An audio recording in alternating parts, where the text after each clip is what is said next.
ಹುಣಸೂರು ತಾಲೂಕಿನ ಧರ್ಮಾಪುರ ಮೊರಾರ್ಜಿ ದೇಸಾಯಿ ವಸತಿ ಶಾಲೆಗೆ ಜಿಲ್ಲಾ ಆರೋಗ್ಯ ಶಿಕ್ಷಣಾಧಿಕಾರಿ ಮುನೀಂದ್ರಮ್ಮ ಭೇಟಿ ನೀಡಿ ಶಿಕ್ಷಕರು ಮತ್ತು ಮಕ್ಕಳಿಗೆ ಡೆಂಗ್ಯೂ ಕಾಯಿಲೆ ಹರಡುವುದನ್ನು ತಡೆಯುವ ಬಗ್ಗೆ ತೆಗೆದುಕೊಳ್ಳಬೇಕಾದ ಮುಂಜಾಗ್ರತಾ ಕ್ರಮಗಳ ಬಗ್ಗೆ ಅರಿವು ಮೂಡಿಸಿದರು.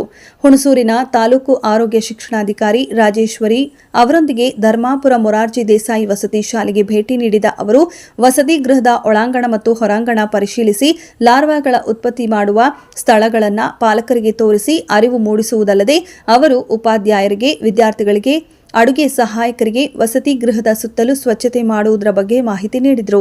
ಇನ್ನು ಡೆಂಗ್ಯೂ ಕಾಯಿಲೆಗೆ ಕಾರಣವಾಗಿರುವ ಸೊಳ್ಳೆಯು ಹಗಲಿನಲ್ಲಿ ಕಚ್ಚುವ ಸೊಳ್ಳೆ ಆಗಿದ್ದು ನಿಂತ ನೀರಿನಲ್ಲಿ ಮೊಟ್ಟೆ ಇಡುತ್ತೆ. ಆದ್ದರಿಂದ ಶಾಲೆಯ ಸುತ್ತಮುತ್ತ ನೀರಿಲ್ಲದಂತೆ ಎಚ್ಚರ ವಹಿಸಿ ಡೆಂಗ್ಯೂ ಹತೋಟಿಗೆ ಅಗತ್ಯ ಕ್ರಮ ಕೈಗೊಳ್ಳುವಂತೆ ಸಲಹೆ ನೀಡಿದ ಅವರು ಶಾಲೆಯಲ್ಲಿ ಮಕ್ಕಳಿಗೂ ಡೆಂಗ್ಯೂ ಬಗ್ಗೆ ಉಪನ್ಯಾಸ ನೀಡಿದರು.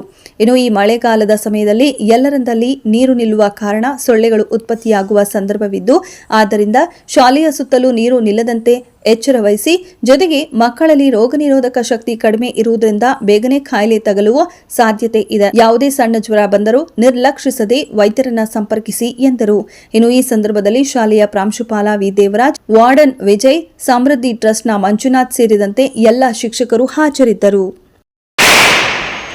ಎಲ್ಲ ಹಾಸ್ಟೆಲ್ ಕೂಡ ಹಾಕ್ದಂಗಿದ್ದೀರಾ, ಎಲ್ಲ ಫ್ರೀ ಆಗಿದ್ದೀರಾ, ಫ್ರೀ ಬರ್ಡ್ಸ್ ಆಗಿದ್ದೀರಾ ಅಥವಾ ಕೂಡ ಹಾಕ್ದಂಗೆ ಆಗುತ್ತೆ ನಿಮಗೆಲ್ಲ? ಫೀಲಿಂಗ್ ಹೇಗಿದೆ ನಿಮ್ಮದು? Free birds, very good.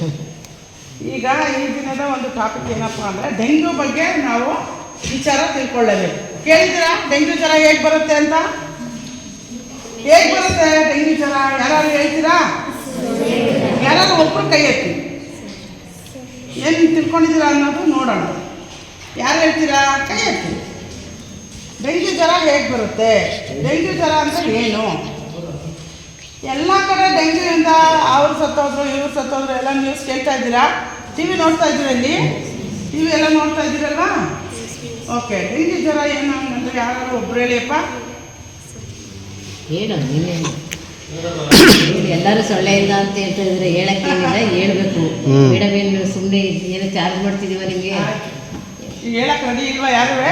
ಇಲ್ಲ, ಗೊತ್ತಿದ್ರು ಹೇಳಬೇಕು ಅಂತ ಹೇಳ್ಬಿಟ್ಟು. ವೆರಿ ಗುಡ್, ಇದೆಯಲ್ಲಮ್ಮ, ವೆರಿ ಗುಡ್.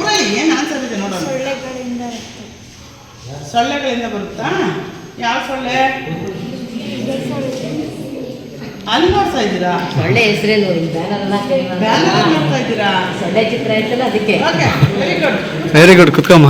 ಈಗ ಮಕ್ಕಳ ಎಲ್ಲ ಗಮನ ಇಟ್ಟು ಕೇಳಿ ಆಯಿತಾ? ಎಲ್ಲ ನೀವೆಲ್ಲ ಓದೋ ಮಕ್ಕಳುಗಳು ಮುಂದಿನ ಭವಿಷ್ಯ ಚೆನ್ನಾಗಿರ್ಬೇಕು. ಏನೋ ಇದೊಂದು ಸೀಸನ್, ಮಳೆಗಾಲ ಅಲ್ವಾ? ಮಳೆಗಾಲ ಅಂದಿದ ತಕ್ಷಣ ನಾವೇನು ಮಾಡಬೇಕು? ಸ್ವಲ್ಪ ಎಚ್ಚೆತ್ಕೋಬೇಕು. ಇದೊಂದು ಏನು ವೈರಸ್ ಯಾವ್ದಿರ್ಬೋದು? ಅದು ಈಡಿಸ್ ಈಜಿಪ್ಟಿ ಎಂಬ ಸೊಳ್ಳೆ. ಆ ಸೊಳ್ಳೆ ಸೋಂಕಿತ ಸೊಳ್ಳೆ ಆಗಿರ್ಬೇಕು.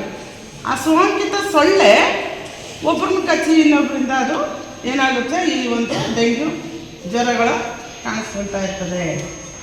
ಎಲ್ಲಿರುತ್ತೆ ಇದು? ಹೇಗೆ ಲಕ್ಷಣಗಳು ಹೇಗಿರುತ್ತೆ? ಈ ಸೋಂಕಿತ ಈಡಿಸ್ ಈಜಿಪ್ಟಿ ಸೊಳ್ಳೆ ಕಚ್ಚೋದ್ರ ಮುಖಾಂತರ ನಮಗೆ ಏನೆಲ್ಲ ಲಕ್ಷಣಗಳು ಕಾಣಿಸ್ಕೊಳ್ಳುತ್ತೆ? ಫಸ್ಟು ಜ್ವರ ಬರ್ಬೋದು, ತಲೆನೋವು ಇರ್ಬೋದು, ಕೀಲುಗಳ ನೋವು ಇರ್ಬೋದು ಅಲ್ವಾ? ಕೀಲು ಅಂದರೆ ಮಂಡಿಗಳ ನೋವು, ಕೆಲವರಿಗೆಲ್ಲ ನೋವು ಇರ್ತದೆ. ಆಮೇಲೆ ಕಣ್ಣು ಗುಡ್ಡೆ ಹಿಂಭಾಗ ನೋವು ಬರುತ್ತೆ ಅಲ್ವಾ? ಕೆಲವ್ರಿಗೆ ಜ್ವರನೇ ಇರಲ್ಲ, ಬರೀ ತಲೆನೋವು ಇರುತ್ತೆ. ಏನೇ ಆಗಲಿ ತಲೆ